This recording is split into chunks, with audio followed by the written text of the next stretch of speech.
ناظرین کرام، وہ کون سا ایسا عمل ہے جس کے کرنے سے اللہ ہم کو زیادہ سے زیادہ برکتیں عطا کرتا ہے، اللہ ہمیں زیادہ سے زیادہ نعمتیں دیتا ہے؟ وہ کون سا ایسا گھر ہے کہ جب اس گھر میں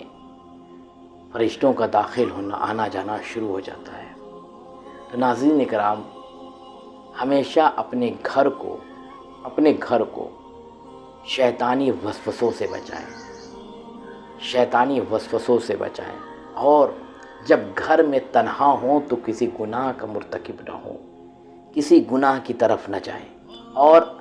ہمیشہ محسوس کریں کہ آپ کا پروردگار آپ کو دیکھ رہا ہے۔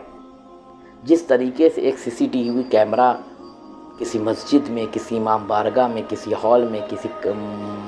مارکیٹ میں کہیں لگا ہوا ہوتا ہے، تو سی سی ٹی وی کیمرے کو دیکھنے والے جو لوگ اس کیمرے کو دیکھتے رہتے ہیں کہ اس میں یہ ریکارڈ ہوتا رہتا ہے۔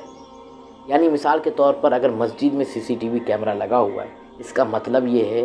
کہ جب چور آئے گا تو اسے یہ بھی پتہ ہوگا کہ اگر میں چوری کروں گا تو اس سی ٹی وی کیمرہ میں ریکارڈ ہو جائے گا، اس کیمرے میں سارا ریکارڈ ہو جائے گا، تو وہ ڈرے گا، وہ دہشت کھائے گا کہ اس سی ٹی وی کیمرے کو یا بند کر دوں یا تو میں چوری نہ کروں۔ دو ہی آپشن، یا تو میں اسے بند کر دوں،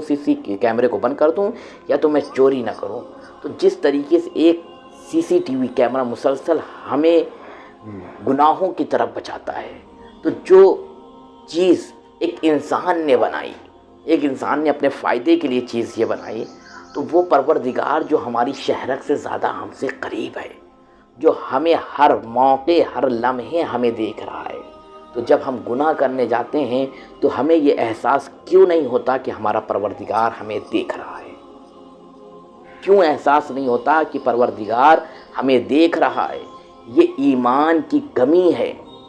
یہ ایمان محکم نہ ہونے کی دلیل ہے کہ جب انسان کو یہ بھی یقین ہو کہ اللہ ہمیں دیکھتا ہے، تو جب اللہ ہمیں دیکھتا ہے تو ہم پھر دوبارہ گناہوں کی طرف کیوں جاتے ہیں؟ یہ دوبارہ گناہوں کی طرف جانا اس بات کی دلیل ہے کہ ہمیں پروردگار عالم کی صحیح سے معرفت نہیں ہے۔ اگر ہمیں پروردگار عالم کی صحیح سے معرفت ہو جائے تو ہم گناہ کرنے سے بھی ڈریں، خوف کھائیں کہ اللہ تو ہمیں دیکھ رہا ہے۔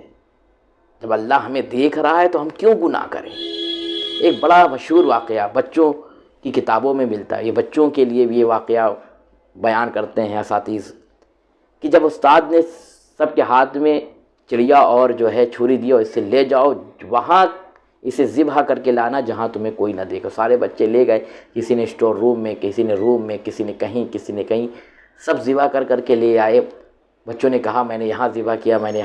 وہاں کوئی نہیں دیکھ رہا تھا، وہاں کوئی ایک بچہ ایسا تھا کہ جس نے اسے ذبح نہیں کیا۔ جب استاد نے پوچھا کہ آخر سب نے ذبح کیا، تم نے کیوں نہیں کیا؟ اس نے کہا جہاں میں جاتا تھا وہاں میں پروردگار مجھے دیکھ رہا تھا۔